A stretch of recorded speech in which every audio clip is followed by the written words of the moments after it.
दिग्गज उद्योगपति रतन टाटा के निधन के बाद से ही मुंबई स्थित उनके कोलाबा आवास पर चाहने वालों की भीड़ जमा थी। चारों ओर गम का माहौल था। हर किसी के जुबान पर रतन टाटा से जुड़ी यादों के किस्से थे। हर इंसान अपने चहेते टाटा के अंतिम दर्शन करने के लिए बेताब था। लेकिन इस बीच एक कुत्ता वहां ऐसा भी मौजूद था जो रतन टाटा के जाने के बाद से गम में डूबा हुआ था, अशांत एक तरफ बैठा हुआ था। वह कुत्ता कोई और नहीं बल्कि रतन टाटा का बेहद करीबी गोवा था। अब आपको बताएंगे कि वह गोवा कौन था, कब और कहां से आया। रतन टाटा के निधन के बाद सफेद फूलों से सजी एक सफेद रंग की गाड़ी से टाटा के पार्थिव शरीर को उनके आवास से एनसीपीए में ले जाकर अंतिम दर्शन के लिए रखा गया तो हजारों लोगों की भीड़ अपने चहेते टाटा के अंतिम दर्शन को उमड़ पड़ी। राजनेताओं से लेकर उद्योगपतियों का जमावड़ा लगा हुआ था। तिरंगे में लिपटे रतन के अंतिम दर्शन कर हर किसी की आंखें नम थीं। मुंबई पुलिस ने एक विशेष धुन बजाकर तो गृह मंत्री अमित शाह सहित सैकड़ों बड़े नेताओं व उद्योगपतियों ने पुष्प चक्र के साथ राजकीय सम्मान से टाटा को अंतिम विदाई दी।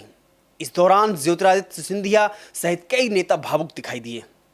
इसी बीच भीड़ को चीरते हुए रतन टाटा के अंतिम दर्शन को पहुंचे एक कुत्ते पर अचानक से मीडिया के कैमरों का फोकस हुआ, मानो कोई बड़ा स्टार टाटा के अंतिम दर्शन को आया हो। लेकिन जब देखा तो एक कुत्ता शांत स्वभाव से अपने केयरटेकर के साथ रतन टाटा के पास आकर बैठ गया। काफी देर तक कुत्ता अपने मालिक रतन टाटा को करीब से निहारता रहा। कई बार लोगों व केयरटेकर के हटाने के बाद भी कुत्ता हटने के लिए तैयार नहीं हुआ। वह अपने मालिक को निहारना चाहता था, मानो ऐसा लग रहा था जैसे वह कोई बात कहना चाहता हो। कुत्ते को देखकर लग रहा था मानो वह अपने मालिक टाटा से कुछ कहना चाहता हो, लेकिन यह संभव नहीं था। अब कोई गोवा को कैसे समझाए कि उनके मालिक अनंत यात्रा पर जा चुके हैं। अब उससे बात करने वाला या गोवा कहकर पुकारने वाला इस दुनिया में नहीं रहा, क्योंकि टाटा की आवाजें हमेशा के लिए खामोश हो गईं। गोवा की आंखों में मालिक के जाने का गम साफ दिखाई दे रहा था। गोवा रतन टाटा का बेहद करीबी था। वह सुबह शाम अपने मालिक के पास ही रहता था। टाटा के जाने के बाद से गोवा एकदम शांत है। वह खाना तक नहीं खा रहा है। दरअसल करीब 12 साल पहले टाटा परिवार गोवा घूमने के लिए गया था। तब टाटा ने देखा कि काफी देर से उनकी गाड़ी का एक कुत्ता पीछा कर रहा है। जिसके बाद टाटा ने अपने गार्ड से उस आवारा कुत्ते को साथ ले जाने के लिए बोला। इतना ही नहीं, इसके बाद कुत्ते को रतन टाटा ने गोद ले लिया और उसको गोवा नाम देकर उसे बॉम्बे हाउस में अन्य कुत्तों के साथ शरण दे दी। इसके बाद गोवा टाटा परिवार के बीच रहने लगा और परिवार का हिस्सा बन गया। कहते हैं रतन टाटा का आवारा जानवरों से बेहद लगाव था। आपको जानकर हैरानी होगी कि रतन टाटा ने 11 कुत्तों को गोद ले रखा था। वैसे रतन टाटा के जानवरों से प्रेम के कई चर्चित किस्से हैं। एक बार बॉम्बे हाउस के बाहर रतन टाटा ने एक आवारा कुत्ते को बारिश से बचने के लिए जूझते हुए देखा।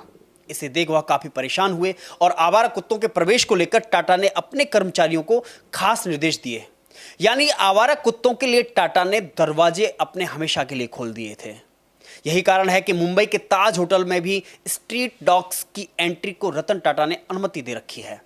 इतना ही नहीं, आवारा कुत्तों के लिए रतन टाटा ने हाल ही में एक अस्पताल खोला था। नवी मुंबई में 165 करोड़ की लागत से बनाए गए 5 मंजिला अस्पताल में 200 जानवरों का एक साथ इलाज किया जा सकता है। हॉस्पिटल खोलते समय रतन टाटा ने कहा था कि मैं आवारा कुत्तों को अपने परिवार का हिस्सा मानता हूं, इस वजह से मुझे हॉस्पिटल की अहमियत का पता है। एक बार जानवरों से प्रेम को देखते हुए इंग्लैंड के राजा ने रतन टाटा को सम्मानित करने के लिए अपने देश आमंत्रित किया था।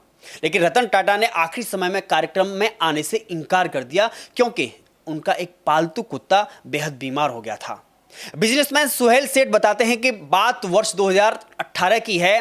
प्रिंस चार्ल्स ने ब्रिटिश एशियन ट्रस्ट के तहत रतन टाटा को उनके परोपकार के लिए लाइफ टाइम अचीवमेंट अवार्ड देने का फैसला किया था। यह समारोह 6 फरवरी 2018 को बर्मिंघम में होना था।